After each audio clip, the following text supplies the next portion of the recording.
Bruno Le Maire, condamné pour complicité avec les grands groupes. Le verdict est tombé, l'État a failli et les petits commerçants en paient le prix.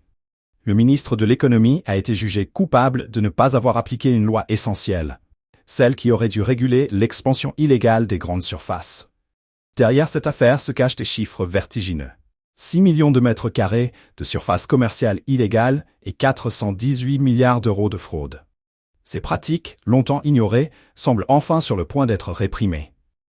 Avant d'aller plus loin, n'oubliez pas de vous abonner et de partager cette vidéo pour rester informé sur les suites de cette affaire. Le tribunal administratif a tranché en faveur de l'association En Toute Franchise, qui représente les intérêts des petits commerçants.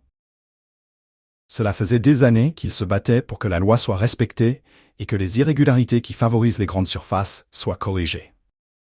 L'inaction de Bruno Le Maire face à cette situation a désormais des conséquences concrètes, et c'est une victoire sans précédent pour ceux qui, jour après jour, tentent de rivaliser avec ces mastodontes du commerce. Cette décision représente non seulement un tournant juridique, mais aussi un signal fort envoyé à tous les acteurs économiques. Les petites structures peuvent encore faire entendre leur voix face aux géants du secteur. En cause, l'émergence de grandes surfaces illégales qui, en toute discrétion, se sont multipliées sur le territoire. 6 millions de mètres carrés, c'est la superficie des établissements qui ont fleuri hors de tout cadre légal, menaçant directement l'équilibre du commerce local. Ces grandes surfaces, souvent implantées en zone rurale ou périurbaine, captent une grande partie de la clientèle des petits commerçants, créant ainsi une concurrence déloyale.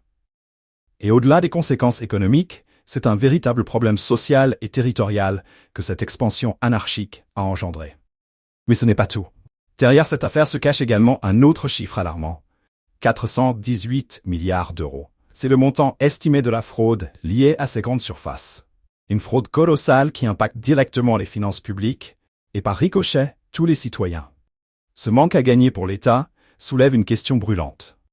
Comment ces pratiques ont-elles pu prospérer sans être contrôlées plus tôt? Et surtout, pourquoi Bruno Le Maire n'a-t-il pas pris les mesures nécessaires pour freiner cette dérive, malgré les alertes répétées? Le tribunal administratif n'a pas hésité à pointer du doigt cette inaction. Et la condamnation de Bruno Le Maire pourrait bien être la première d'une longue série.